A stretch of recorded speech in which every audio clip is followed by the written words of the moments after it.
Dear Papa Dudut, ako nga pala si Lizzie, isang sexy, maganda, proud online seller at kabit ng Cavite. Ako po ay 35 years old at alam kong maraming magagalit sa inyo dahil sinabi ko pang proud akong kabit. Nung una, kinakahiya ko rin naman po ito. Pero nang tumagal ay nagawa ko ng tanggapin. Maintindihan niyo ako kapag umabot na kayo sa dulo ng aking kwento. Sa ngayon ay gusto ko lang munang ibahagi sa inyo ang kwento namin ng kaibigan kong si Rica. Mas bata siya sa akin ng 5 taon at tulad ko ay isa rin siyang proud kabit ng Cavite. Huwag niyo rin sana siyang husgahan. Tulad ko ay meron din siyang kwentong ibabahagi sa inyo. Tuwing Martes ay palagi kaming nagkikita ni Rica sa bahay ko para mapag-usapan namin ang update sa pagiging kabit namin. Wala naman kaming ibang kakampi dahil sa pagiging kabit namin. Kaming dalawa na lang ang pwedeng magkampihan at magkaunawaan sa sitwasyon namin.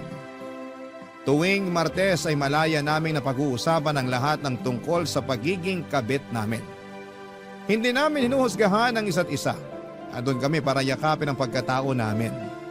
Andun kami para makinig at hindi manumbat kung bakit namin nagagawa mga bagay-bagay dahil sa pagmamahal. Parte ng aming Martes ang pag-inom ng gin pomelo. Lagi na yung nakahanda. Dagdang pampalakas kasi yon sa loob sa amin para umamin sa mga nagagawa namin. Hindi naman kasi ganon kadaling aminin ang lahat, Papa Dudut. Kaya kailangan namin ng tulak ng gin pomelo. Ilang taon na namin ginagawa yon, ilang taon na rin kasi kaming kabit ng kaibigan ko.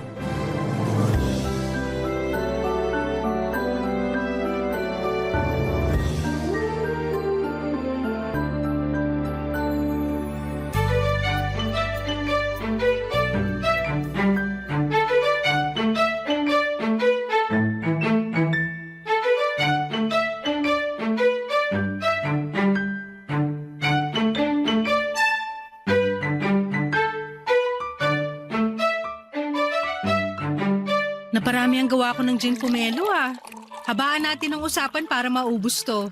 Mabuti na lang at day off natin bukas. Sakit dito sa ulo sigurado. Pero mas nakakasakit ng ulong ikukwento ko sa'yo ngayon. Tungkol kay Angelo yan, no? Aba, meron pa bang iba?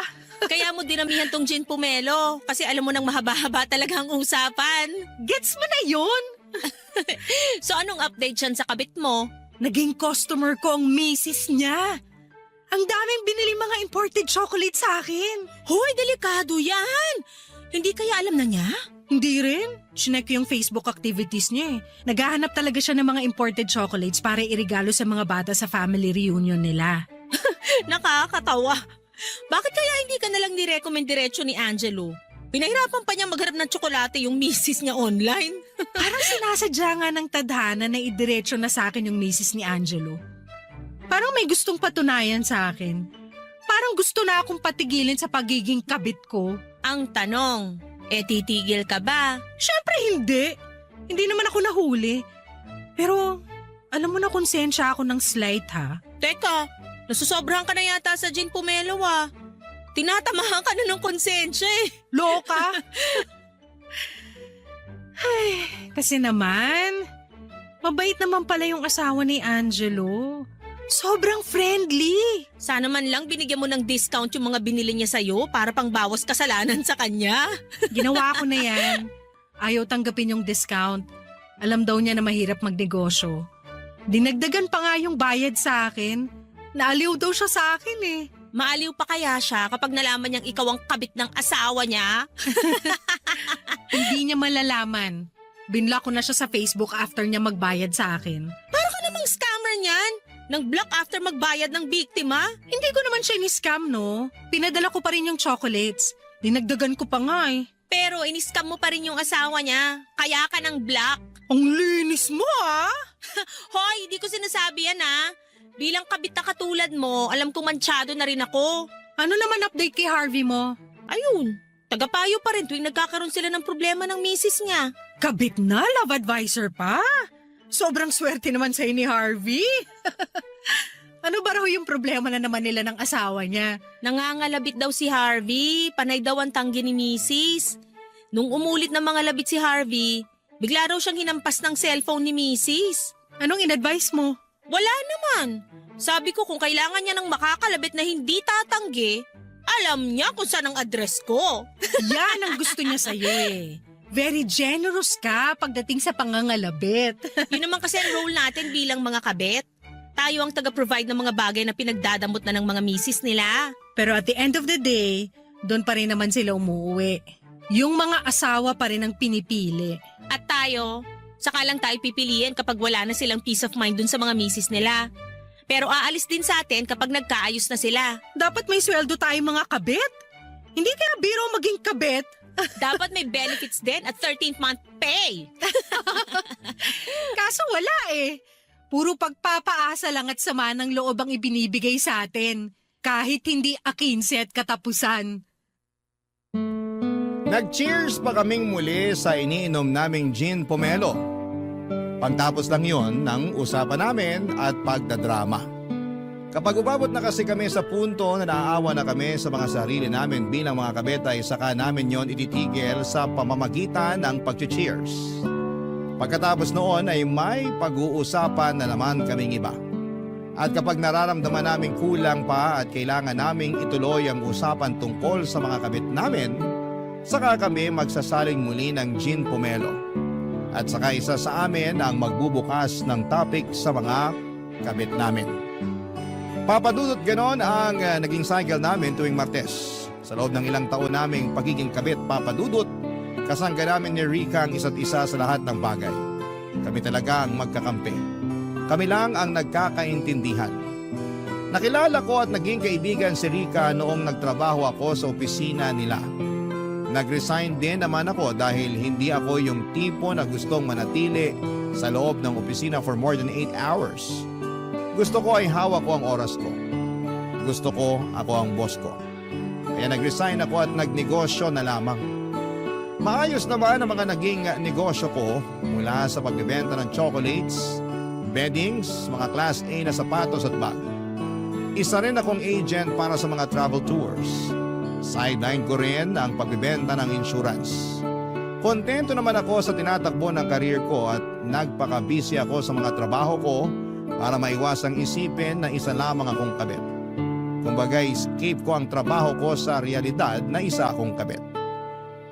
Takas ko rin ang araw ng Martes kung saan ay nakakasama ko si Rica. Isang Martes ay may dinala at pinakilala sa akin si Rica, si Cherry. 25 years old katrabaho ni Rica at isa ring kabit, Papa Dudut.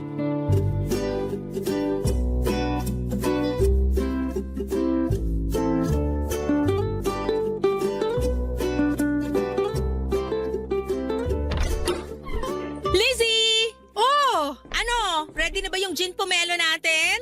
Late ka ha? Kanina pa kita hinihintay. Tunaw na yung mga yelo para sa gin pomelo natin. Dumaan pa kasi kami nitong si Cherry sa pharmacy. May binili lang. Hi, Lizzie. Hi. Huwag ka nang mahiya kay Cherry. Kabit din yan. Kaya ako sinama rito. Patikimin na natin ng gin pomelo. Upo ka na ron sa sofa, Cherry, nang masimulan na nating maglasingan. Kabit ka rin? Iko-congratulate mo ba ako? Last week lang nalaman ni Cherry na kabit siya. Kaya ako nakumbinsi ni Rica na pumunta rito. Madadamayan niyo raw ako. Madadamayan at hindi huhusgahan. Umupo ka na dyan para makainom ka na ng gin pomelo. Busog ka, Cherry. Tabi ko sa'yo dyan sa sofa. Alam mo ba, pinakamasarap gumawa ng gin pomelo si Lizzie. Siya ang pangbato ng barangay nila sa paggawa ng gin pomelo. Matikman nga. Pag natikman mo ang gin pomelo ko, baka lalong lumakas ang loob mo na maging kabit. Hindi lang lalakas ang loob, baka ma-inspire pa lalo na maging kabit. Ang supportive pa naman namin sa mga katulad naming kabit. Diba, Lizzie? Welcome to the club, Cherry! Ay. Pwede na bang magkwento? Aba, matapang tong bagong recruit mo, Rica, ha? Hindi pa nakakainom ng gin pomelo, malakas na ang loob na magkwento. Kailangan ko kasi na masusumbungan. Magsumbong ka lang. Kaaway ng buong mundo mga kabet maliban sa aming dalawa ni Rika. Kakampi kami ng mga kabet. Tamang tao talaga ang mga nilapitan ko. Ikwento mo na, dali. Magsasalin lang ako ng gin pomelo. So ano bang kwento, Cherry? Akala ko siya na eh. Yan din ang linya namin dati. Tipikal na linya ng mga kabet na nabigla. Hindi ko naman alam na may asawa na pala siya. Gasgas na yung linyang yan. Ginamit na rin namin yan dati eh.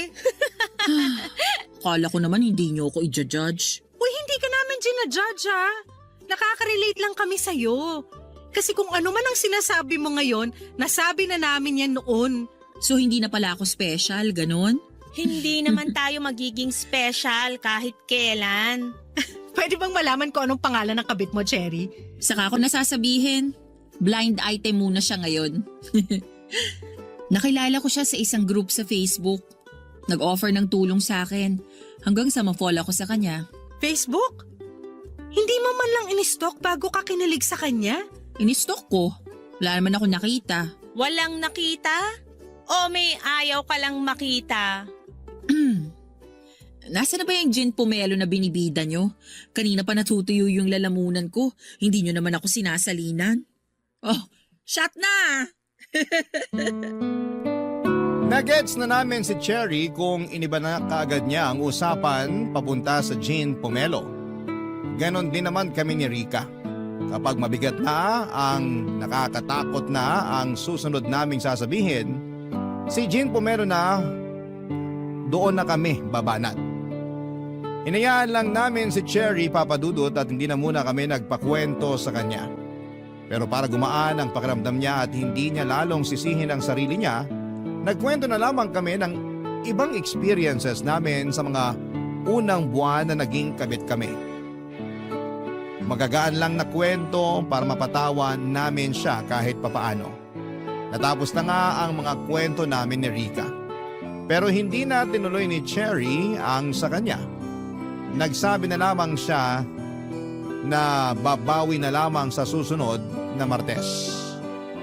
Doon na nga siya naging desidido na mapasama sa grupo namin ni Rika. Nagkwento na lamang si Cherry tungkol sa kinalakhan niyang pamilya. Napapaligiran pala siya ng mga kabit. Naging kabit din ang kanyang nanay, kabit din ang kanyang kapatid. Doon na namin siya naintindihan. Dahil maski kami, lumaki rin kami sa pamilyang hindi ikinakaila ang pagiging kabit. Siguro yun na ang naging normal para sa amin, kaya nadala namin yun hanggang sa pagtanda. Hindi namin nakitaan yun ng mali dahil doon kami nasanay. Maliman sa paningin ng iba pero nag-i-exist ang ganong isyo sa mga pamilya. Sa pagpapatuloy ng aming kwento, malalaman nyo ang iba't ibang naging dahilan namin kung bakit namin naisipang maging kabit at ipagpatuloy yon kahit alam naming may mali. At sana sa paglalahad namin maunawaan nyo kami at hindi husgahan. Tara, gin pomelo pa. Barangay Love Stories. Barangay Love Stories. Sa pagdaan pa ng mga araw papadudot ay naging parte na ng aming Martes si Cherry. Kasama na namin siya sa gin pomelo sessions namin. Walang palya na ang pagpunta ni Cherry sa bahay ko para makipag-inuman at makinig sa kwentuhan namin ni Rika dahil sa mga kabit namin. Pero matipid pa rin siya sa mga detalye sa pagiging kabit niya. Ayaw pa rin niyang magkwento sa amin tungkol sa kabit niya. Hindi naman namin siya pinipilit. Alam ko ang pakiramdam niya. Noong nagsisimula rin ako sa pagiging kabit ko ay ayaw ko rin magtiwala sa iba. Ayaw kong subukang maghanap ng mga taong uunawa kung bakit yon ang landas na pinili ko. Hanggang sa dumating si Rika sa buhay ko. Pinakita niya sa akin na kahit kabit ako ay hindi naman ako sobrang samang tao. Yon ang balak naming ipaunawa kay Cherry. Na kahit kabit siya ay merong makikinig at uunawa sa kanya. Hindi siya aawayin at hindi siya huhusgahan. Papakinggan siya at ipaparamdam sa kanya na tao lamang siya para malito at magkamali. Pinaramdam namin sa kanya na kailangan lang niya ng mga tamang tao na makakaintindi nun. At andun kami ni Rica para gawin yon. Siguro may ilang Martes din ang lumipas bago tuluyang nagtiwala sa amin si Cherry at nagulat nga kami noong bigla na lamang nag-reveal si Cherry sa kwento ng pagiging kabit niya. Hindi namin alam kung napasobra sa gin pomelo o napasobra lang ang lungkot ng kanyang puso. Kahit ano pa yon, pasalamat na lang at nagtiwala na siya sa amin sa wakas, Papa Dudut.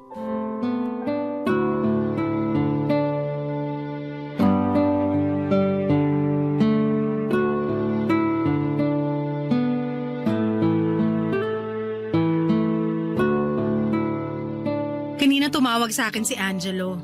Hindi ko sinagot. Wow! Pahabol ng ate mo? Ikaw na ba ang legal wife? Uy, kahit kabit ako, dapat rin akong hinahabol, no? Baka hinahabol ng panghuhusga. Lizzie, lumalaban na sa asaran tong si Cherry, oh. Oo nga eh. Akala mo hindi kabit? Sino bang kakampi mo ha, Cherry? Kami mga kabit o yung mga legal? Eh di syempre kayo. I mean, tayo. Kabit din pala ako. Sorry, ang bilis kong makalimot. Nasobrahan na naman yata ako sa gin pomelo. Sairin mo na kaya tong natitirang gin pomelo sa pitchel. Baka sakaling maitula ka na nito para magkwento. Huwag mong pilitin, Rica, kung hindi pa kaya. Ako na lang ang uubos ng natitirang gin pomelo. Marami pa akong ikukwento tungkol kay Angelo. Sige Rika, ibigay mo na lang kay Lizzie yung natitira. Di ko na kailangan yan para magkwento. Magkukwento ka na? Sa wakas! Anong pulutan ang gusto mo? Libre ko! Umaapaw na rin kasi itong nararamdaman ko. Parang makakaginhawa kapag nagkwento ko. Yan naman kasi yung sinasabi namin sa'yo dati pa.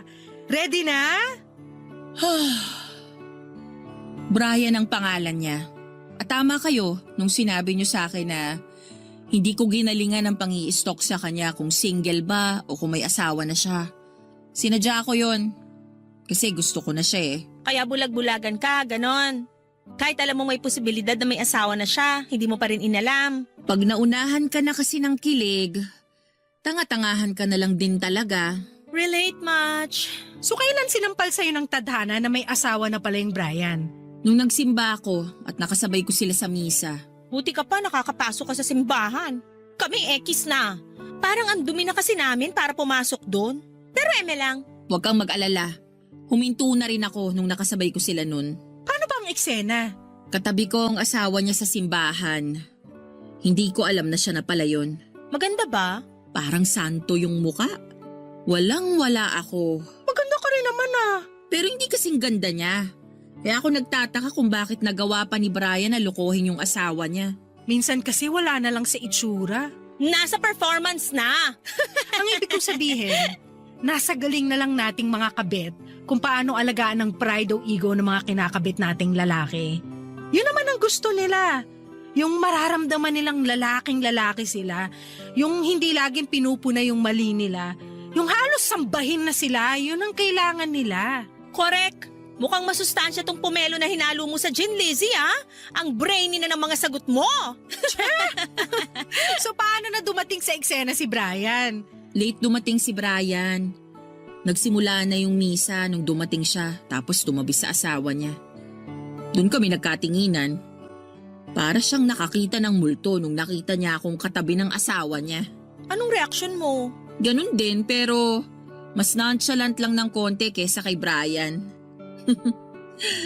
Ay, hindi ko makakalimutan nung nagsabi na kami ng peace be with you sa isa't isa. Halos hindi ko matignan ang asawa ni Brian. Ang ganda pa naman ang ngiti niya sa akin. Paano mo lulunukin yung peace be with you na inoffer sa'yo ng asawa niya? Eh ikaw yung nagbabadya na sumira sa kapayapaan nilang mag-asawa? Rika, kung payapa ng pagsasama nilang mag-asawa, bakit pa gagawing kabit ni Brian tong si Cherry, di ba? Sa bagay. Ang pinakamasakit pa sa misa na yon, nang makita ko silang naghalikan. At hindi man lang ako nagawang sulyapan ni Brian para ipakitang nakokonsensya siya. Ay, hindi ko na pinatapos yung misa, umalis na ako agad. Last na pagsisimba ko na yon. Paiyak na noon si Cherry habang tinatapos ang kanyang kwento, Papa Dudut. Kaya naman nilihis na lamang namin ni Rica ang usapan at nagpuntang muli sa mga kabit namin. Nag-share kami ng mga nakakatawang moments na kasama namin sila. Kahit papaano ay gumaan naman ang pakiramdam ni Cherry sa mga narinig niya. Nakalimutan niyang saglit ang kabit niyang si Brian. Nakaramdam ako ng awa para kay Cherry. Yun ang unang beses na naging kabit siya at ang bilis lang din niyang nahuli. Kaya alam kong mahirap yon para sa kanya. Dagdag pa niya, tinawagan pa nga siya ni Brian pagkatapos ng misa. Sinubukang magpaliwanag. Hindi malakinggan ni Cherry ang paliwanag ni Brian dahil nasasaktan siya. Pero hindi niya iniwan si Brian, pinagpatuloy niya. Gusto na lang daw magpanggap ni Cherry na kunwari ay wala siyang nalaman. Pinagpatuloy nila ang namamagitan sa kanilang dalawa, Papa Dudut. Naging mas lalong maingat ang pagtatagpo nila.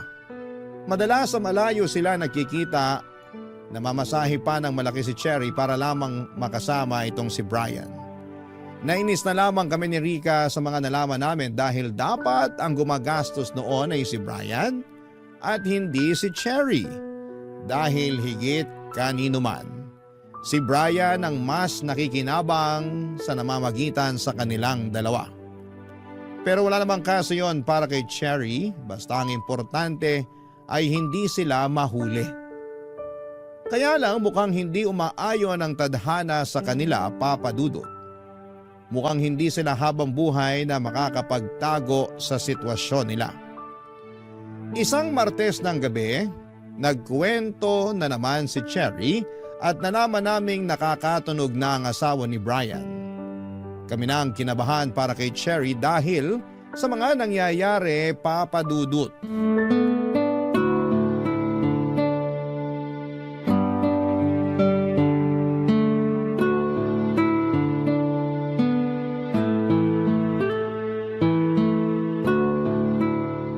Mugto ang mga mata, Cherry ah. Mukhang nagkatampuhan kayo ng Prince Charming mo ah. Shut na! Hindi kami nagkatampuhan, pero malapit nang magkahulihan. Nakatunog na ba yung legal? Oo, Paano? Chika mo naman. kagabi ko pa to pinoproblema. Hindi ko alam ang gagawin ko. Mag-share ka sa amin para matulungan ka namin. Expert na kami sa pagiging kabit. Kung ano man na nangyari sa'yo, malamang na-experience na namin yan noon. Aksidenteng nag-like ng lumang post ko ang asawa ni Brian. Hindi nakalock yung Facebook mo? Hindi. Kailangan ba? Kapag kabit ka, mag-private ka ng Facebook at ibang social media accounts mo. Kung hindi ka nang i-stalk, malamang yung legal ang gumagawa nun. Huwag kang kampante. Pero kasi hindi ko pwedeng i-private ang Facebook ko. Kumikita rin ako sa pagpo-post ng reels eh. Okay lang sa'yo na mahuli ka ng legal wife kaysa bitawan mo yung pagpo-post ng Facebook Reels? Tama kami ni Rica, Cherry. Maging maingat ka. Marami ang nauhuli dahil sa Facebook. Nagpo-post ka ba kung nasaan ka tuwing magkikita kay ni Brian? Kapag maganda lang yung lugar na pupuntahan namin, para nga may kita ako sa Facebook Reels. Mali ka ron. Yun! Marami ka pa talagang kailangan matutunan sa pagiging kabit. O anong gagawin ko? Una, pumayag ka nang i-private ang Facebook mo. May option para i-lock mo yung account mo. Yun lang ang pwede maging option mo ngayon. Yan ang option para sa ating mga ginagawa lang na option. Char! Sorry, nagawa ko pa talaga magbiro. Kabado ka na kasi, Cherry. Sino ba naman kasing hindi kakabahan? Ayoko magkabukingan. Maglaylo muna kayo ni Brian. Huwag muna kayo magkita. Pero sa malayo naman kami magkikita. Hindi kami mahahanap ng asawa niya. Kahit sa buwan nyo pabalak magkita, kapag ang legal nagduda, mahahanap pa rin niya kayo panigurado. Huwag nang matigas ang ulo, Cherry. Gets namin na hindi mo kayang kumawala kay Brian. Pero pag nagkahulihan, ikaw ang pinakadehado rito. Bakit ako? Dapat nga si Brian ang pinakamalintikan dito. Siya tong nanloloko ng asawa niya. Pero hindi yun nakikita ng mga tao. Para sa kanila, lalo na sa mga kapwa natin babae, tayong mga kabit ang pinakamali. Sa sobrang galit nila sa atin, wala na sila halos maiwang galit dun sa lalaking naglolo ko. Maaabswelto pa bigla. Ang masakit dyan, papatawarin pa yung lalaki ng legal wife. Tapos tayong mga kabit, habang buhay niyang isusumpa. Parehas lang kami ni Brian na mali. Pero ikaw lang ang iiwan sa ere sa pagkakamaling yun. Kung magkahulihan man, pwede pang patawarin ng asawa niya si Brian. Pero ikaw, wala na. At habang buhay ka ng mansyado sa pagiging kabit mo. Kahit anong gawin mong pagbabago, kabit ka pa rin. Kabit pa rin ang tingin ng lahat sa'yo. Hindi para sa mahinang sikmura ang pagiging kabit, Cherry. Kaya dapat asahan mo nang wala kang magiging kakampi. Maliban sa amin. Kaya makinig ka sa mga payo namin dahil kami lang ang makakatulong sa'yo. Kami lang ang kakampi mo. Tahimik na ninamnam ni Cherry ang huling sinabi ko, Papa Dudut. Alam niyang mapait at mahirap na lunukin ang mga bagay na yon, pero kailangan. Natahimik na kaming tatlo pagkatapos noon. Wala ni isa sa amin ang nagsasalita. Nilantakan na lang namin, Papa Dudut, ang pulutan at sinaid na ang gin pomelo sa pitsil. Maya-maya pa'y narinig naming tumatawag si Brian sa cellphone ni Cherry. Pero hindi yon sinagot ni Cherry at natuwa kami ng palihim na nakita namin si Rika. At least natuto na kahit papaano si Cherry. Hanggang sa biglang nagsalita si Cherry at sinabi niyang hindi muna siya magpapakita kay Brian. At pagkatapos noon ay nagpatulong siya sa amin kung paano ipaprivate ang kanyang Facebook account at ibang mga social media accounts. Gusto niyang i-block ang asawa ni Brian pero inutos naming wag niyang gawin yon dahil mas lalo lang makakatunog ang legal wife niya. Papadudot bigla ko naalala ang unang beses na naging kabit ako. Wala na akong kaalam-alam noon, magaling magtago ang naging kabit ko. Gumamit pa nga siya ng ibang pangalan para hindi ko siya mahuli. Pinangakuan ako ng kasal kaya masyado akong nabulag at hindi ko nakita na paraan lamang pala niya yon para hindi ako maghinala sa kanya. Hanggang isang araw ay nakita ko silang mag-asawa nagyayakapan. Nakita rin niya ako pero hindi niya ako pinansin. Hindi na siya nagparamdam pa sa akin pagkatapos noon. Lalo na noong humingi pa ako ng eksplanasyon sa kung bakit niya nagawa yon sa akin. Blinak na niya ako sa lahat ng social media accounts niya at masyado niya akong ginalit. Papadudot yon ang naging dahilan ko para makaramdam ng galit sa lahat ng mga lalaki. Nagtuloy-tuloy pa rin ako sa pagiging kabit. Hindi ko alam kung bakit ko nararamdaman na ma-attract sa ganong klase ng buhay. Bakit nga ba ako nakakatsyempo at nagkakagusto lagi sa mga lalaking nakatali na? Papadudot. Barangay Love Stories. Barangay Love Stories. Makalipas ang ilang araw at linggo ay hindi na muling nagkwento pa si Cherry sa amin tungkol kay Brian. Pakiramdam namin ay tuluyan na niyang iniwasan si Brian. Kami na lang ni Rika ang nagkukwento sa mga nangyayari sa amin ng mga kabit namin.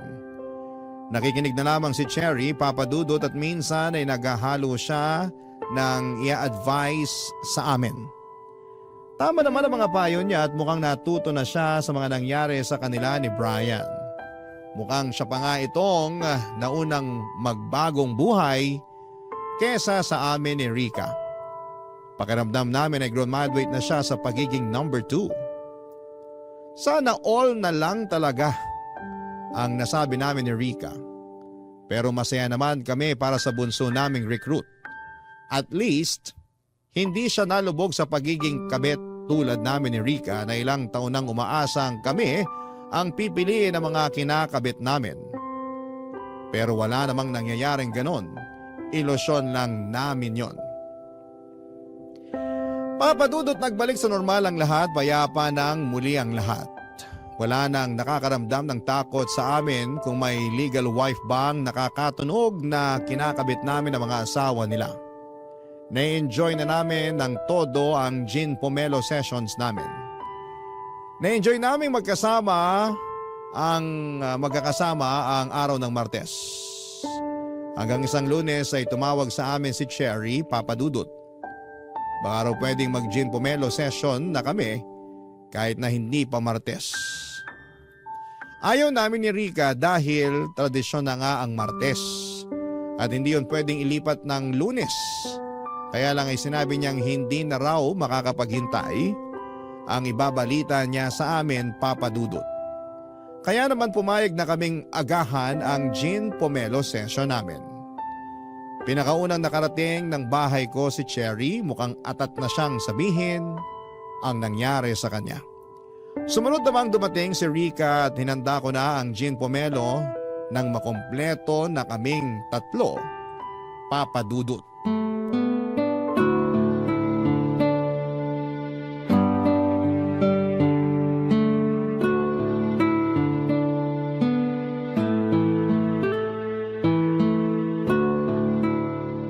Ano bang ibabalita mo, Cherry? At hindi mo na mahintay na magmartes? Isang tulog na lang, oh. Gandahan mo yung ibabalita mo, ha? In-adjust namin yung Gin Pomelo session para sa'yo. Good news or bad news ba yan? Para alam ko kung dadagdagan ko ng gin yung inumin. Good news! Naman good news. Blooming ka eh. Ano muna ang skincare mo bago ka mag-splok ng balita mo? At kung na-order ba yan online para maihabol ko na sa mga ipapadeliver ko? Buntis ako! Ha? Hindi ko alam kung anong sasabihin. Congrats? Ano ba? Sabi ko nga sa inyo, good news to. Sinong ama? Siyempre si Brian. Meron pa bang iba?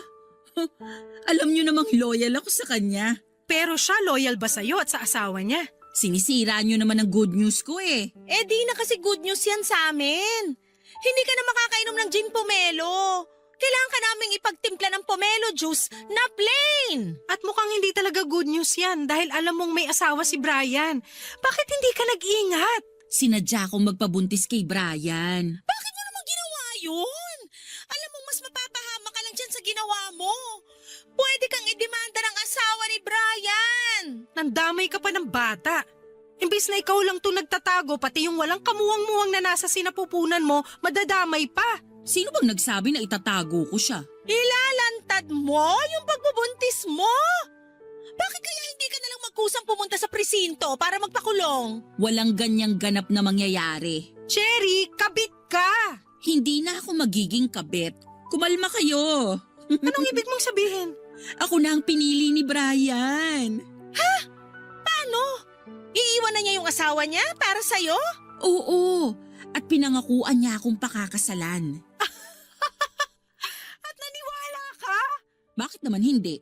Ramdam kong saya niya nung sinabi ko sa kanya na buntis na ako. Madali lang pekein ng saya. Lalo na sa mga manlolokong kagaya ni Brian. Hindi man luloko si Brian. Bulag-bulagan na naman, girl! Ginawa ka niyang kabit! May asawa siya!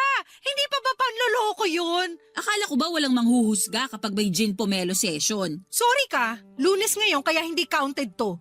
I-judge ka namin lalo na at may sanggol ng involved. Ang gusto lang naman naming sabihin... Huwag na kayong magsalita kung i-judge nyo lang ako. Parehas lang naman kayong mga kabit, kaya huwag kayong magmalinis. Ang kinaibahan ko lang sa inyo, pinili ako. At kayo, hindi. Parang nanapak ang huling sinabi ni Cherry, Papa Dudut. Pagkatapos noon ay nagmadali na siyang umalis at binalibag pa ang pinto ko. Pinagbigyan na lang namin dahil baka nga nadadala lamang siya ng emosyon. Lalo't kalat na ang hormones niya dala ng ipinagbubuntis nito. Natahimik na nga lang kami pareho ni Rica pagkatapos noon. Hindi na namin tinuloy ang pag-inom ng Gin Pomelo at nilagay na lamang namin yon sa ref at saka nagpainit na lamang ako ng kanin. Yung pulutan namin, inulam na lang namin, nagtagal pa saglit si Rica sa bahay.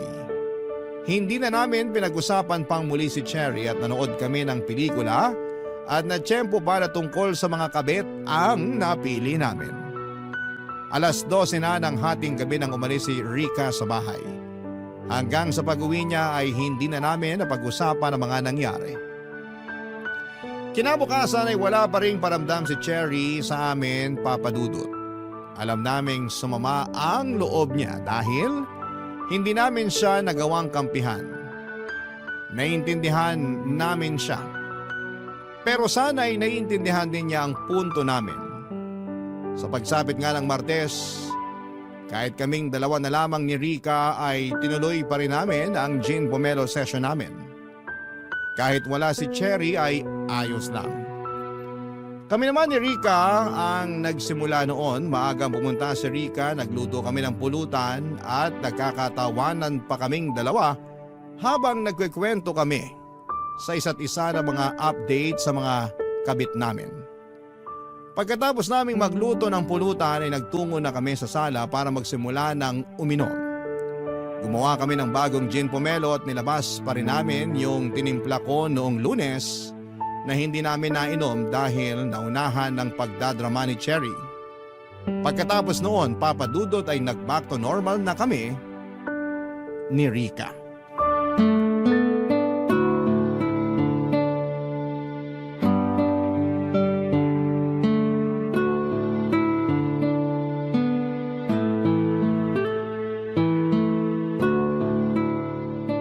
Ang dami nating uubusing gin pomelo. Hangover malala bukas. Wala tayong choice. Ubusin natin tong hindi natin nainom kagabi tapos itong bagong gawa ko na rin. Huwag na nating inumin yung kahapon. Ipainom mo na lang sa lababo. Sayang naman kasi. Alam mo namang ayoko nang nag-aaksaya ng grasya. O sige, salinan mo na ako para maubos na. May bisita ka ba, Rica? Bakit may kumakatok? Bahay mo to. Bakit ako tinatanong mo? Teka at pagbubuksan ko.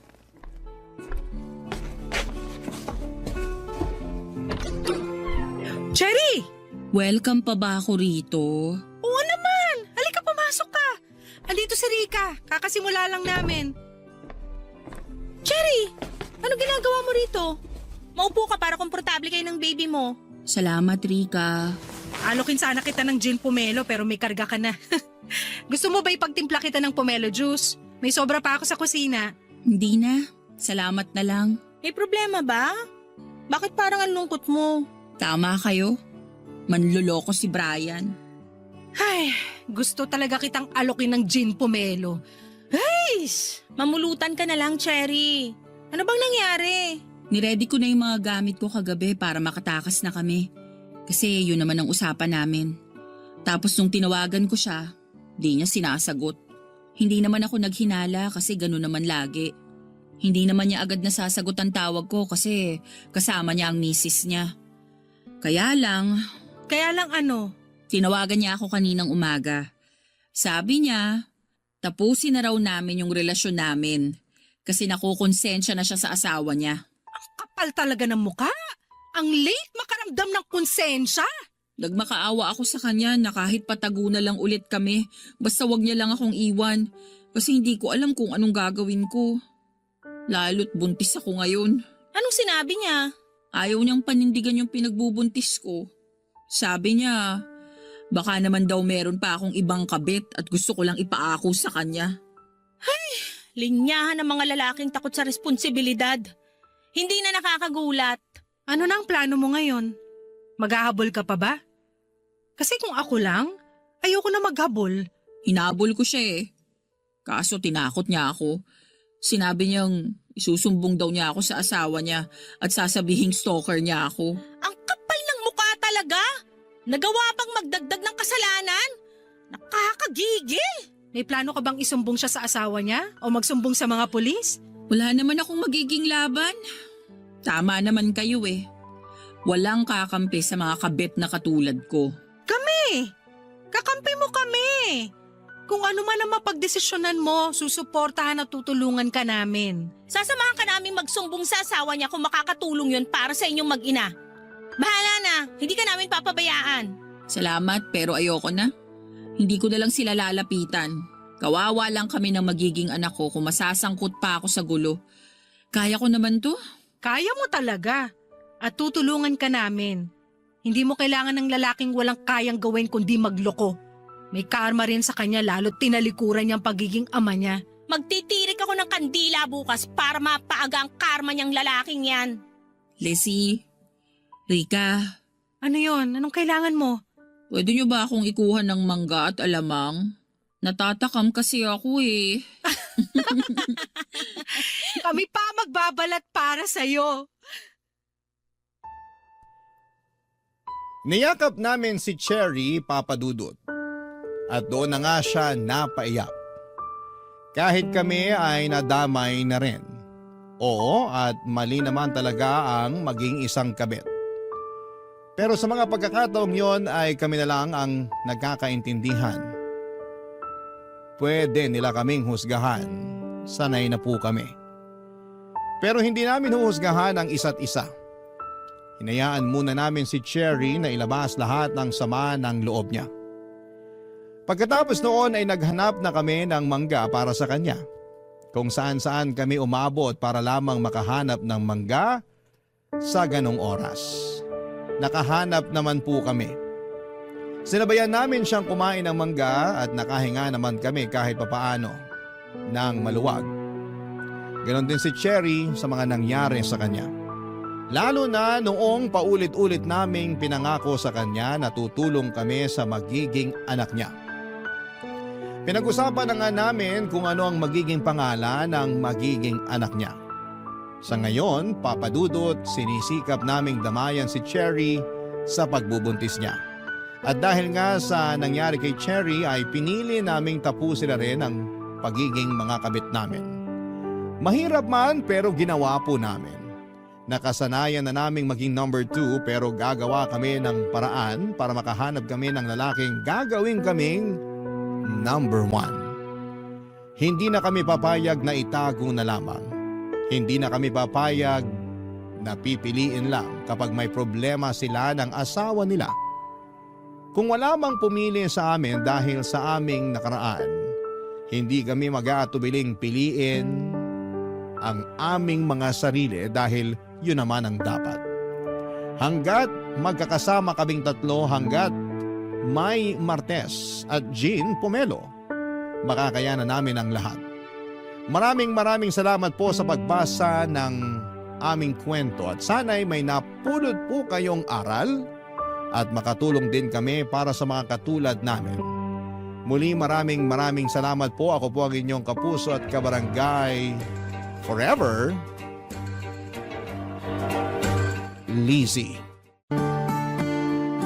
Dear Papa Dudut, ako nga pala si Kim, 30 anyos at gusto ko lang ibahagi sa inyo ang kwento namin ng mga magulang ko.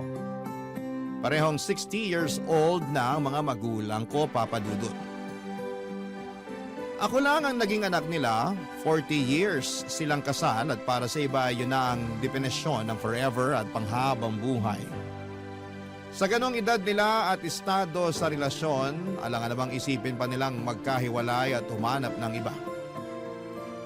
Pero nagkamali ako, Papa Dudut. Posible pala yun. Isang araw ay may nahuli ako. Nahuli ko ang nanay kong may kabit. Ang masaklap pa rito, kinabit niya ang ninong June ko. Hindi ito alam ni tatay, Papa Dudut. Ako ang unang nakaalam na niloloko niya si tatay. Kakaiba kasi, ang napansin ko kay nanay,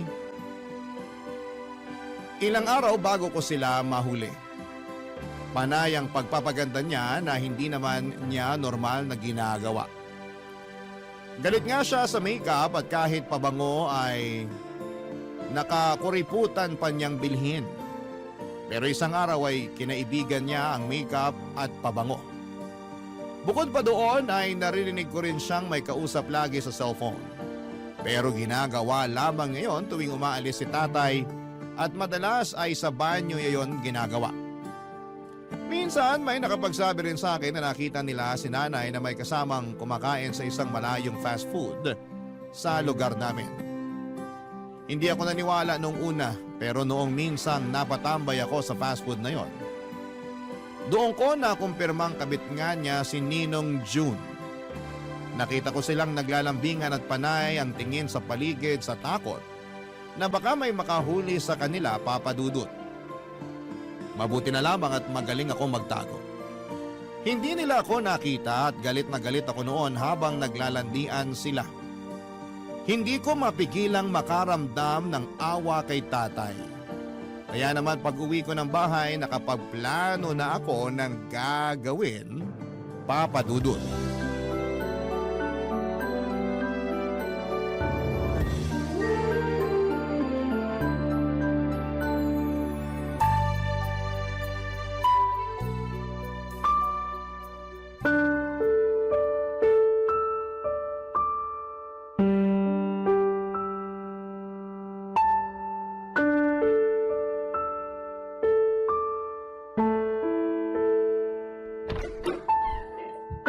Kim, nauna ka pa palang nakauwi rito sa bahay kesa sa akin. Dumating na ba ang tatay mo? Hindi pa. Kumain ka na ba? Hindi pa. Teka, ipagluluto muna kita para makakain ka na. Hindi ka ba kakain, Nay? Ay, hindi na. Kumain na ako kanina bago ako umuwi. Mukhang busog na busog kayo ah. Oo nga eh. Naparami yung lanta ko ng fries kanina. Mukha naman. Halata pa sa tiyan nyo. At sa ngiti nyo. Ganun ba yon? Nahahalata sa ngiti ang pagkabusog? Bago yun ah. Mukha naman kasing busog kayo. Busog kayo sa paglalandi. Ano? Saan ka ba talaga totoong nabusog, Nay? Sa fries o sa landi? Ano sinasabi mo riyan? Mabuti pa tulungan mo na lang ako sa kusina para makakain ka na. Hindi talaga sumagot. Ano naman ang isasagot ko? Hindi ko nga maintindihan ang tanong mo. Hindi maintindihan o gusto mo lang takasan? Bakit hindi mo na lang ako diretsahin, Kim? Napagod ako sa pag-commute pa uwi rito. Huwag mo akong simulan. Eh mapapagod ka talagang mag-commute. Ang layo ba naman dito ng fast food na kinainan nyo ni Ninong June kanina? Anong sabi mo? Nay, kung si tatay maluloko mo, ibahin mo ko. Alam ko nang namamagitan sa inyo ni Ninong June. Hindi ko alam ang sinasabi mo. Halika na sa kusina para... Sumagot ka, Nay! Huwag mo kong sigawan! Nanay mo ko! At anak mo ako. Kaya kailangan ko ng paliwanag kung bakit nagagawa mo kaming lokohin ni tatay. Huwag mo kong kausapin ng ganyan! Wala kang karapatan! Mas lalo kang walang karapatan para sirain ang pamilyang to. Ano bang gusto mong sabihin ko? Oh, nahuli mo na ako. Ano pang kailangan? Kung sumagot ka parang natapakan mo lang ang paa ko't pwede ko lang palampasin ah. Ni walang sorry, ni walang eksplanasyon. Kahit naman ipaliwanag ko sa'yo, hindi mo pa rin maiintindihan. Talagang walang makakaintindi sa ginawa mo. Niloloko mo si tatay. Nagmahal lang ako. Dapat si tatay lang ang mahalin mo, hindi si Ninong. Hindi mo ako maiintindihan. Siguro nga hindi kita maiintindihan. Kaya mas magandang wag na lang natin tong pag-usapan. O anong gusto mong kainin? Iluluto ko. Anong gusto mo? Gusto ko na lumayas ka rito. Huwag ka nang babalik. Ano? Narinig mo ko, alam ko. Gusto kong huwag ka nang magpakita rito at kalimutan mo na kami ni tatay. Hayaan mo na kami. Hindi namin kailangan ng inang manloloko. Kailangan niyo ko ng tatay mo. Sa ginawa mo, ayaw ka na namin kailanganin. Makakaya na namin to kahit kaming dalawa lang sa mundo.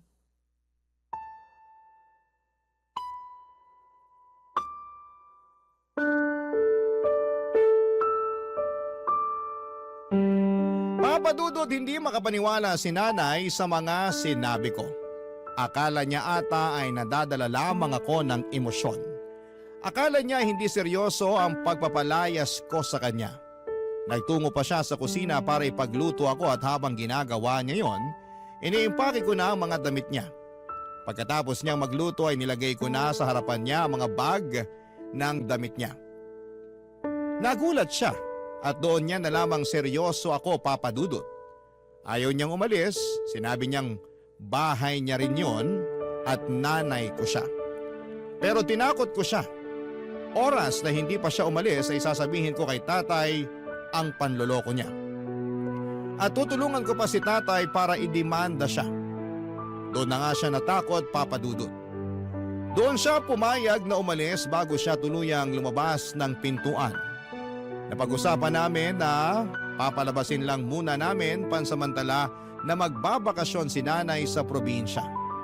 At bahala na akong gumawa ng dahilan kay tatay kapag napansin nitong hindi pa bumabalik si nanay. Pagkaalis ni nanay ay siya namang pagdating ni tatay. Napakasakit na makita ang nakangiting mukha ni tatay at walang kaalam-alam sa mga nangyayari.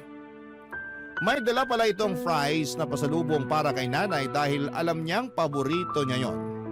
Sabay na kaming kumain ng niluto ni nanay.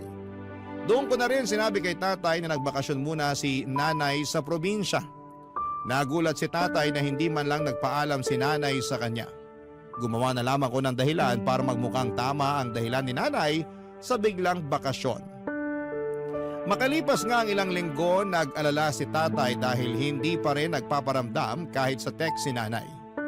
Hindi pa rin ako nakaisip ng dahilan para ipaliwanag kay tatay kung bakit hindi na babalik si nanay. Hindi ko talaga pwedeng sabihin kay tatay na niloko siya ni nanay dahil ayokong masaktan ng matindi si tatay.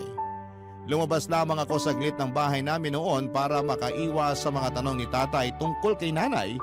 At pagbalik ko, laking gulat ko nang makita si nanay sa bahay at nagtatawanan pa sila ni tatay Papa Dudut.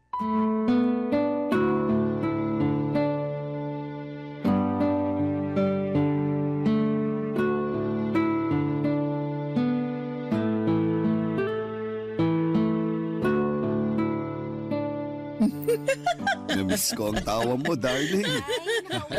Mabuti at naisipan mo nang umuwi. Tay? Nay? Kim, andyan ka na pala. Sakto ang uwi mo. Kakarating lang kanina ng nanay mo. May pasalubong pa sa atin na fries at chicharon. Halika, sumabay ka sa amin na kumain ito. Hindi namin to mauubos. Anong ginagawa niyo rito, Nay? Umuwi na. Namiss ko ang tatay mo eh. At namiss din kita. Panay nga ang pangungulit ko rito kay Kim eh. Sabi ko, puntahan ka na namin sa probinsya para iuwi ka na rito. Kasi naman, hindi talaga ako sanay na wala ka. Lalo sa gabi, hindi ako makatulog kapag walang kumakamot ng likuran ko. Hindi mo pa sinasagot ang tanong ko, Nay. Bakit ka nandito? Bakit ka umuwi? Bakit naman ganyan ka makipag-usap sa nanay mo, Kim? Hindi ka ba masaya na umuwi na siya? Nay, sumagot ka bago ibang maisagot ko kay tatay. Ano bang nangyayari? Naguguluhan ako. Nay, sagot! Malungkot sa probinsya. Wala kayo ron ng tatay mo, hindi ako sanay. Hindi yan ang sagot na kailangan ko. Ano ka ba naman, Kim? Namiss tayo ng nanay mo. Ano pa bang sagot ang kailangan mo? Alam ni nanay kung anong sagot ang kailangan ko.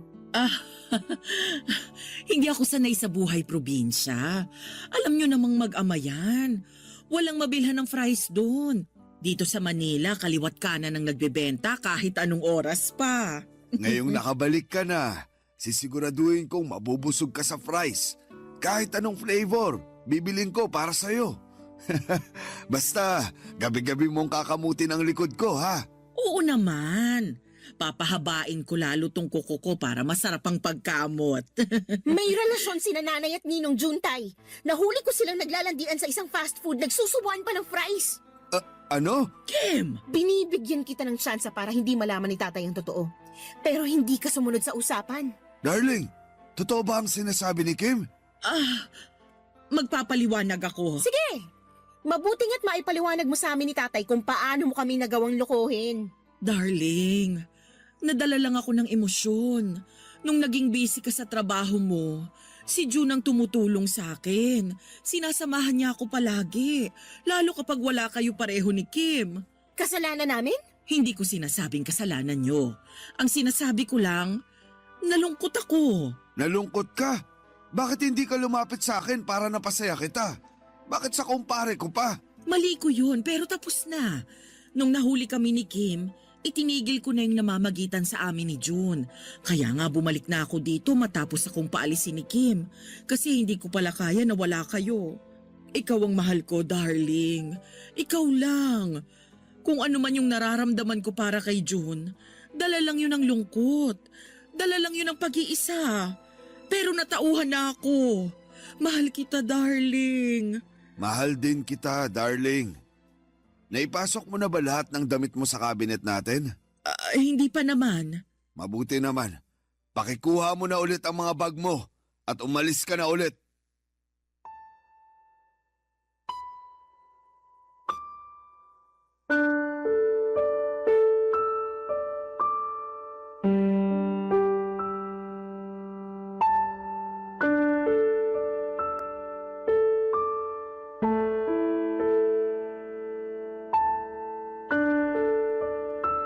Papadudot na gulat kaming pareho ni nanay sa mga sinabi ni tatay. Akala ko ay mapapatawad ni tatay si nanay sa panloloko niya. Lalo na nung sinabi niyang mahal niya si nanay. Pero hindi naman pala ibig sabihin na pagmahal mo ang isang tao ay handa mo ulit siyang tanggapin sa buhay mo. Tama ang ginawa ni tatay, nagulat man ako pero sinuportahan ko ang ginawa niya. Nanatiling nakatayo si nanay noon. Hindi sigurado kung seryoso si tatay sa sinabi nito. Hindi rin siya sigurado kung lalapit siya at lalambingin si tatay para magbago ang isipan nito. Pero mariing sinabi ni tatay na ayaw na niyang makita ang pagbumuka ni nanay sa bahay namin. Aaminin kong may kurot sa puso ko ang mga nangyaring yon. Sino ba naman ang gustong makitang maghiwalay ang mga magulang niya, Papa Dudut? Nang wala nang magawa si nanay para magbago ang isipan ni tatay ay kinuha nito ang mga bag niya. At walang paalam na umalis sa bahay. Naiwan kami ni tatay at kapwa kami na hindi nagsasalita ng mga panahong yon, Papa Dudut. Nakatitig lamang kami sa fries na iniwan ni nanay. Nilapitan na yon ang langaw at hindi na rin namin binalak na galawin yon. Naunang tumayo si tatay para pumasok na sa kanyang kwarto. Hinayaan ko naman siya at mula noon ay napadalas na ang pagkukulog niya sa kwarto. Nasaktan si tatay sa mga nangyari at wala akong ibang sinisisi kundi si nanay. Mukhang malabo ko siyang mapatawad sa ginawa niyang pagsira sa pamilya namin. At sana ay hindi siya magawang patawarin ni tatay, Papa Dudut, para hindi na siya muling makabalik sa buhay namin. Barangay Love Stories. Barangay Love Stories. Hindi naging madali kay tatay ang mag-move on kay nanay. Napakasakit ng ginawa niya. Loyal si tatay kay nanay mula noon kahit may mga babaeng lumalapit kay tatay. Baliwala lang sa kanya. Ang puso kasi niya ay nakalaan lamang para kay nanay. Kaya hindi ko maintindihan si nanay kung bakit hindi niya nagawa yon para kay tatay. Hiling ko na sana'y magsisi siya noon sa ginawa niya sa tatay ko. Sobrang sakit na makitang halos wala ng gana si tatay na mabuhay. Kung hindi ko pa siya pipiliting lumabas ng kwarto niya ay hindi pa niya yon gagawin. Maraming bagay ang napabayaan na ni tatay. Lalo na ang relasyon naming dalawa. Halos hindi rin niya ako kausapin noon at hindi naman niya ako sinisisi sa mga nangyari. Pero hindi niya alam kung papaano ako haharapin. Para raw kasi siyang napahiya sa panloloko ni nanay. Lalo't ako ang unang nakaalam. Masakit para sa kanya na ang unang makaalam ng panloloko ni nanay ay ako mismo na anak nila. Pilit kong pinapagaan ang loob ni tatay para hindi na niya sisihin ang kanyang sarili. Nagawa ko naman kahit papaano, Papa Dudut. Paunti-unti nakakalabas na ng kusa si tatay sa kwarto niya. Paunti-unti kahit minsan natitisod ay nagagawa pa niyang makamove on kay nanay. Kaya lang mas maraming beses siyang natitisod. Pero hindi ako mapapagod na alalayan siya sa laban niya. Sa laban namin, kakayanin namin yon ang pinangako ko sa kanya, Papa Dudut.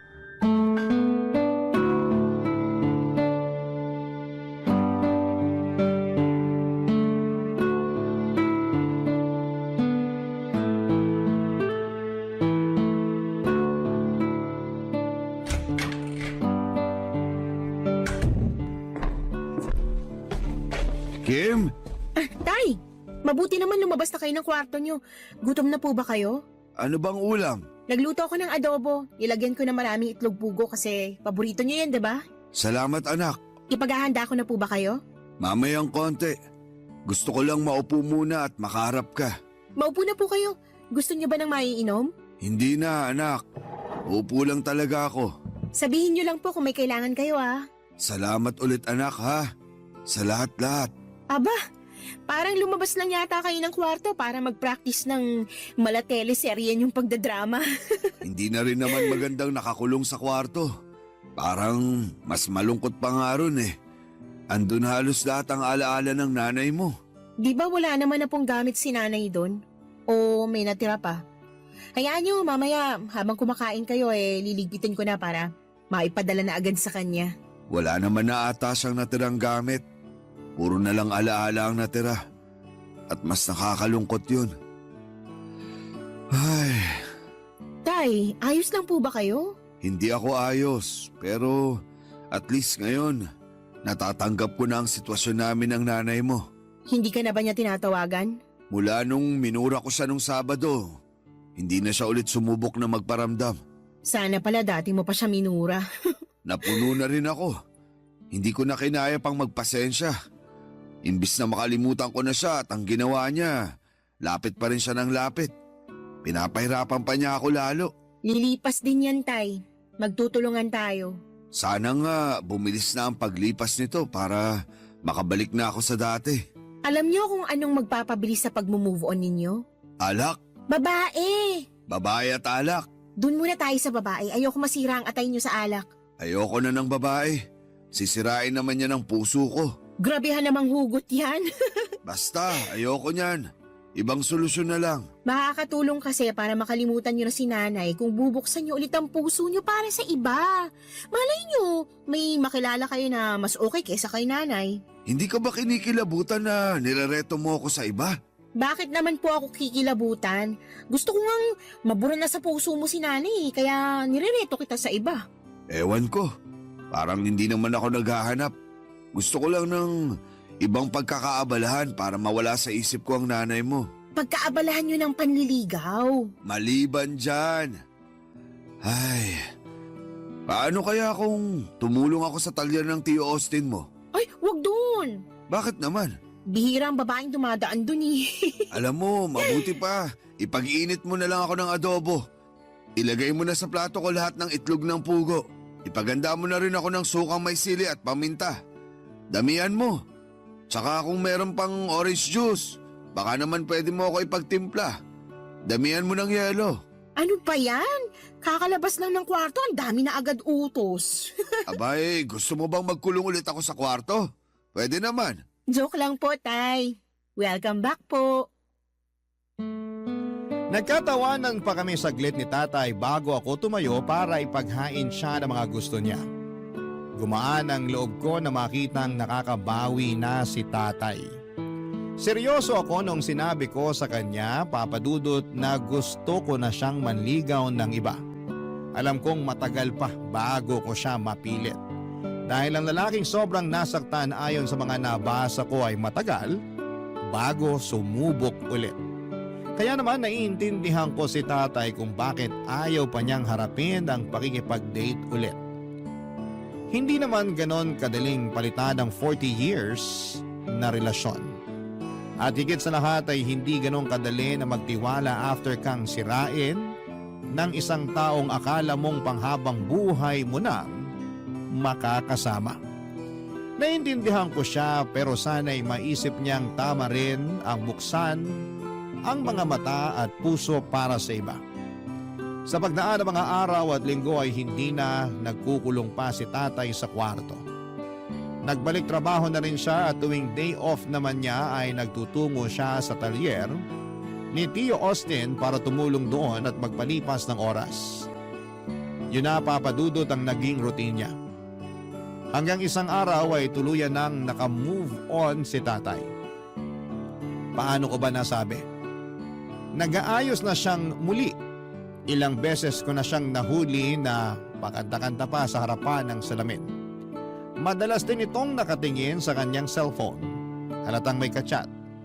Kahit ako'y napapangiti na rin noon sa tuwing nakikita ko siyang ganon. Hindi ko muna siya kinausap tungkol sa napapansin ko. Alam kong may nagpapasaya na kay tatay. At hihintayin ko na lamang ang tamang panahon kapag komportable na siyang sabihin yon sa akin. At isang araw nangyari na yon. Malaya na niyang sinabi sa akin na malaya na ang puso niya kay nanay. May nakilala na siyang iba, Papa Dudut.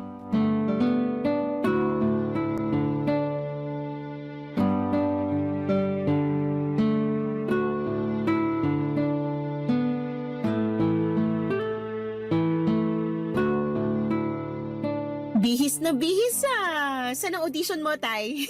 Huwag mo nang pansinin ang damit ko. Baka mausog. Paano namang mauusog ang damit mo? Kakabagin ba?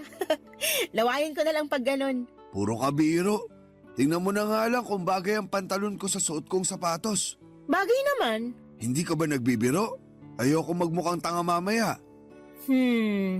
Ano bang meron? Wala naman. Pupunta ka ba sa talyer ni Tio Austin? Sa ganitong forma ko, pupunta lang ako ng talyer niya. Saan ka nga pupunta kasi? Basta. Hula ko may kadate ka. Ha, sabi na eh. Hindi ka naman magpapabango ng pagkatapang-tapang kung hindi ka pupunta sa date. Masyado bang matapang ang pabango ko? Oo eh. Hindi bagay sa sapatos mo yung amoy ng pabango mo.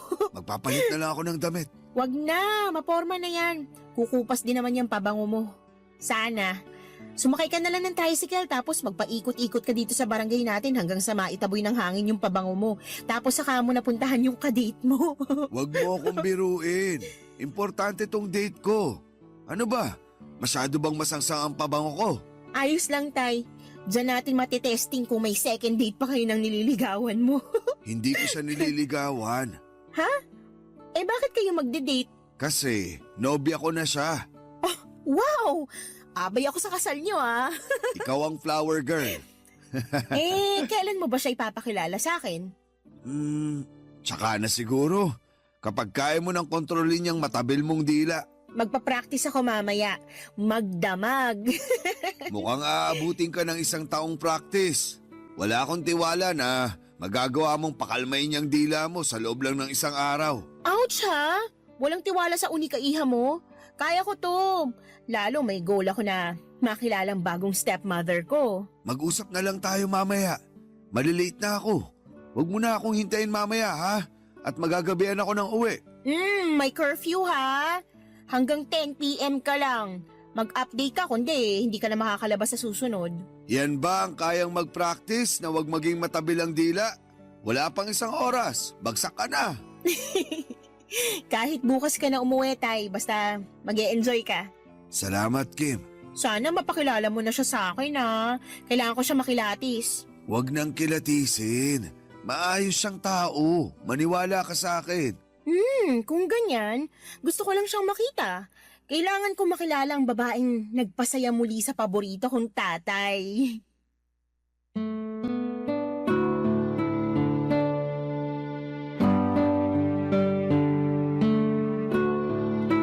Papadudot nginitian ako ni tatay sa huling sinabi ko. Napansin kong parang naluluha pa siya pero nagawa niyang kontrolin. Sa huli ay natusan ko na rin siyang magpalit ng polo. Masyadong masangsang ang amoy ng pabango niya. Baka yun pa ang maging dahilan ng hiwalayan nila ng girlfriend niya. Hindi naman ako papayag. Hindi ko pa nga nakikilala nang makapagpalit na nga si tatay nagmadali na itong umalis. At nang makalabas siya ng bahay, agad ako nag-text sa kanya at binilinan siya tungkol sa mga babae. Baka sakaling makatulong lang para lalong ma-inlove sa kanya ang kanyang bagong karelasyon. Sinabi ko na lagi niyang purihin ang itsura ng girlfriend niya. Huwag din niyang kakaligtaang makinig sa mga kwento ng girlfriend niya kahit gaano pa yon kahaba. Dapat siya rin ang magbayad sa mga date nila. Uso na nga ang equality pero iba pa rin sa pakiramdam na kayang mag-provide ng isang lalaki. Makalipas ang ilang araw dahil sa kakakulit ko kay tatay, ipinakilala na niya sa wakas ang bagong nagpapasaya sa kanya, si Tita Len. Mas bata lang si tatay sa kanya ng 5 taon. Mahiyain at mabait si Tita Len, malayo ang ugali nito kay nanay. Maayos naman siya sa amin at nakita kong nagpapasaya talaga si Tita Len sa buhay ni tatay. Doon ko na-realize na may kirot ng kaunti na makitang hindi na kami buong pamilya. Doon lang nag-sink in sa akin na nasa panibagong yugto na kami ng mga buhay namin, papadudot. Pero higit sa kirot, mas dama ko ang saya dahil sa wakas ay nakapag-move on na kaming pareho ni tatay kay nanay at sa mga ginawa nito sa amin. Yun ang simula namin at sana'y magtuloy-tuloy na sa tulong ni Tita Len. Barangay Love Stories. Barangay Love Stories. Nagtuloy-tuloy ang pagiging masiyahin ni tatay mula nang naging sila ni Tita Len. Hindi na nga ito halos sumuuwi noon ng bahay Papa Dudut. Mas madalas na itong nag-i-stay sa bahay ni Tita Len. Sabi naman kasi ni tatay mas malapit sa trabaho niya ang bahay ni Tita Len, kaya doon siya madalas. Hindi lang kasi namin na nag-i-enjoy niyang makasama ang bago niyang GF. Hindi ko na lang kinontra. Hinayaan ko na lamang siya at umuwi lamang siya noon para maglambing sa akin para malabhan ko ang mga damit niya. Wala namang problema yon sa akin. Malit na bagay lamang yon. Gusto ko lang talagang makitang masaya siya at nangyayari na nga. Parang kailan lang ay halos hindi siya mapalabas sa kwarto. Tapos isang araw ay lagi na lamang itong nasa labas ng bahay para kitain ang GF niya. Isang araw hinintay ko ang pagbabalik ni tatay. Gusto ko siyang kausapin tungkol sa bala kong setup namin. Nami-miss ko rin kasi siya na makasama. Halos isang beses na nga lang sa isang linggo kung umuwi siya at para pa yon sa paghahatid niya ng labada. Muli ay wala akong reklamo sa mga labada niya, masaya ako para sa kanya. Kaya lang ay gusto ko silang makasamang dalawa ni Tita Len sa bahay palagi. Kaya gusto ko na ayain na niya si Tita Len na tumira sa bahay namin para naman may panahon pa ako para makilala ang GF ni tatay. Sa text ko lang kasi madalas nakakausap si Tita Len at parang nabibitin ako doon. Gusto kong makilala pa siya at para mas makilala siya, gusto ko na siyang makasama sa iisang bubong kasama si tatay Papa Dudut.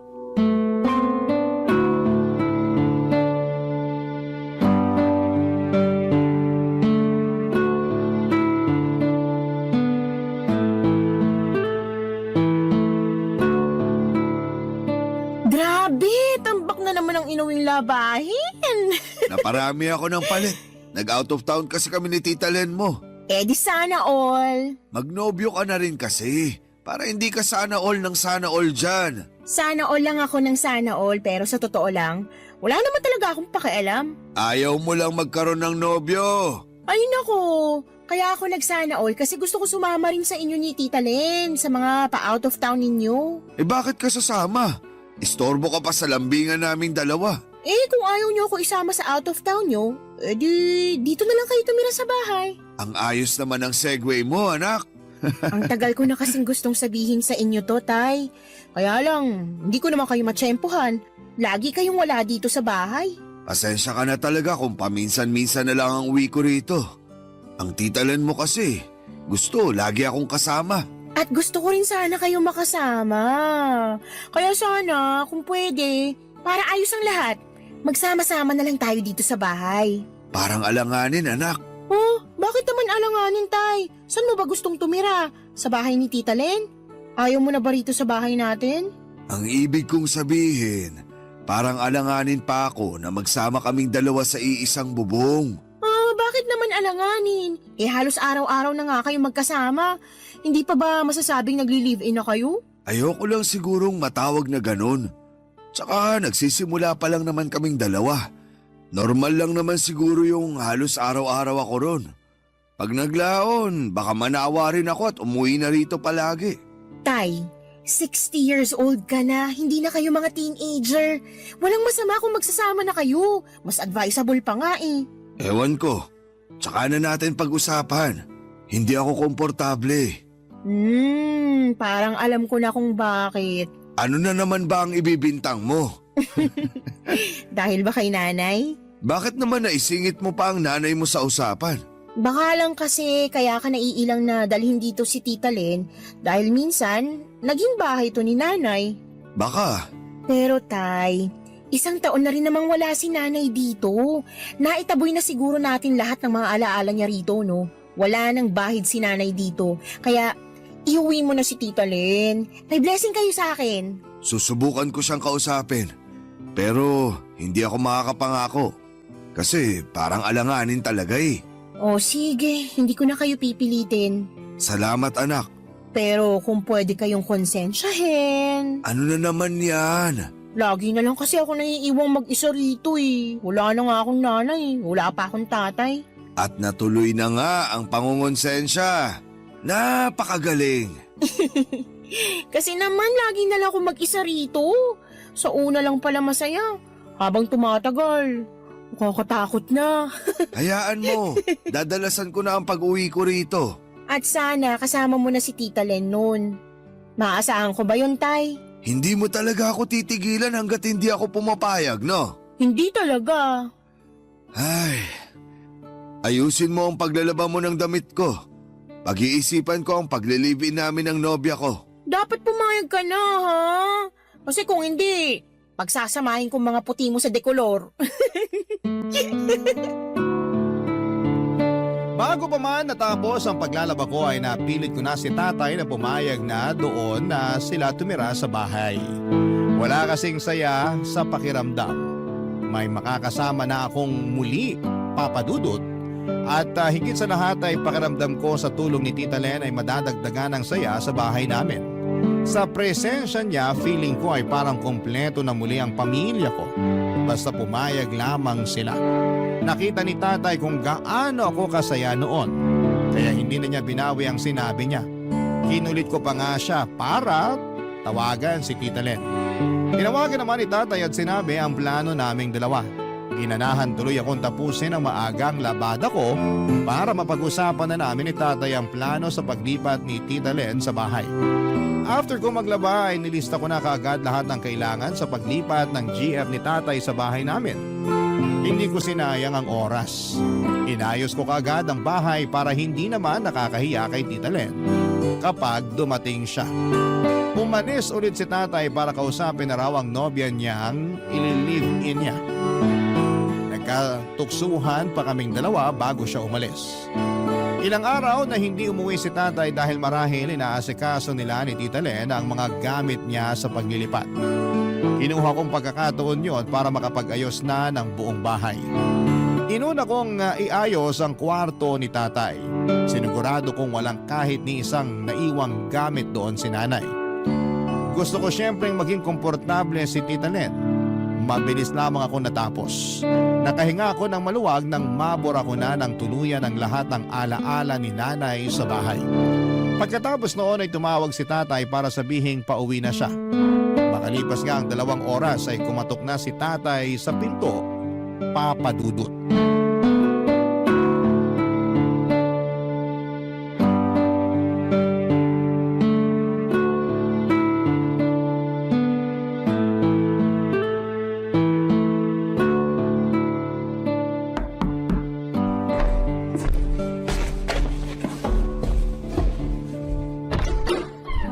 Welcome home, Tay!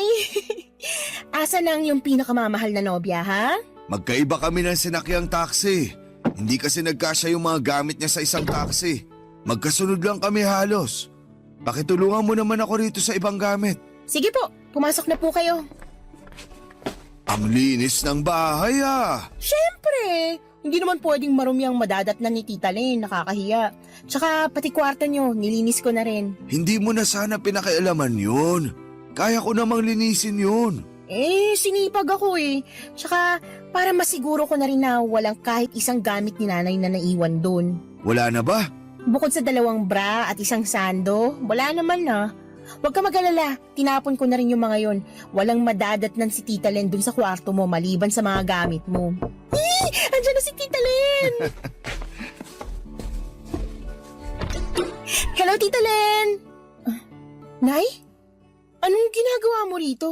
Kumusta anak? Umalis na kayo.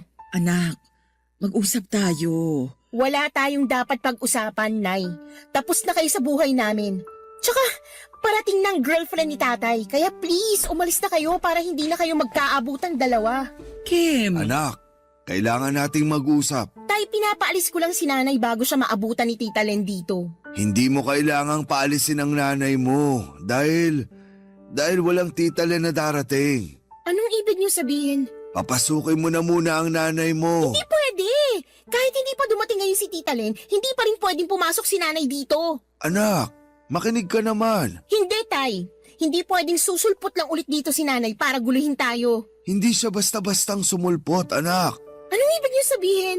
Nagkabalikan na kami ng tatay mo. Yun ang ibig niyang sabihin. Ay, tama ang sinabi ng nanay mo, anak.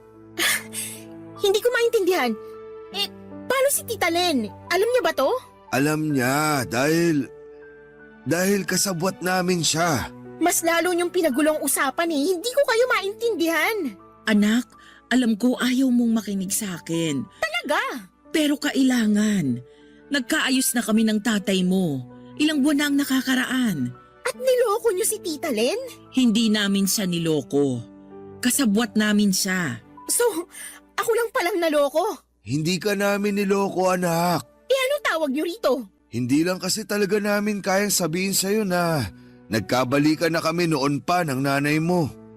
Ramdam ko pa kasi ang galit mo sa kanya noon. At mas lumala pa ang galit ko ngayon dahil sa ginawa niyo. Hindi namin sinasadyang galitin ka at saktan ka, anak.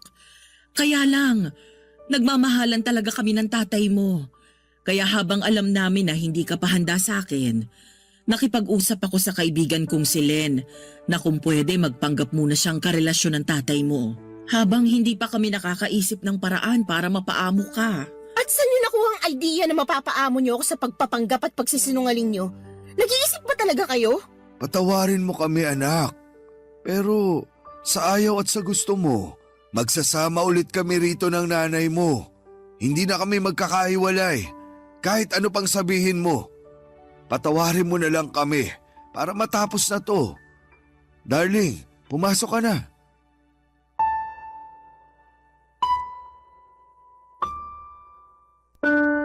Para akong ninakawan ng lakas ng mga oras na yon, Papa Dudut.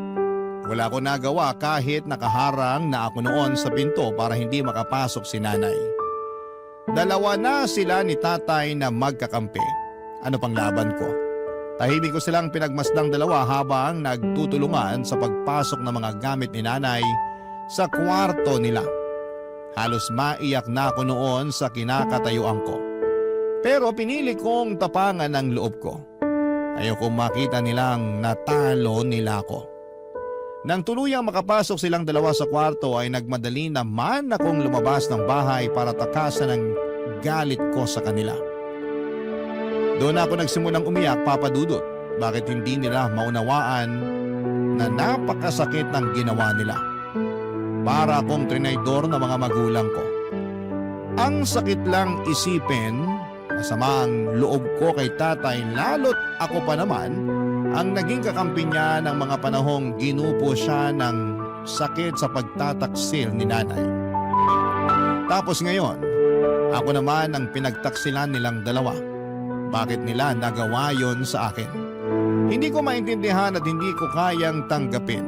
Sa ngayon ay wala na akong nagawa nang bumalik si nanay sa bahay. Hindi ko sila pinapansing dalawa. Madalas akong wala sa bahay at hindi naman nila ako hinahanap. Mas lalong sumama ang loob ko sa kanila at hindi ko alam ang gagawin ko. Hirap akong magpatawad lalo't dalawa na silang nakagawa ng mali sa akin. Hindi ko pa nga magawang makalimutan ang ginawang panloloko ni nanay kay tatay tapos nadagdagan na naman sila ng bagong ikakasama ko ng loob. Ano po ba ang dapat kong gawin sa sitwasyon ko? Sana'y matulungan niyo ako, Papa Dudut, at hindi ko na rin kasi alam ang gagawin. Sana sa tulong ng number 1 ninyong programa ay malaman ko ang gagawin ko. Sana po ay makapag-desisyon na ako ng maayos sa dapat kong gawin sa aming pamilya. Maraming salamat po. Ang inyong forever kapuso at kabarangay, Kim.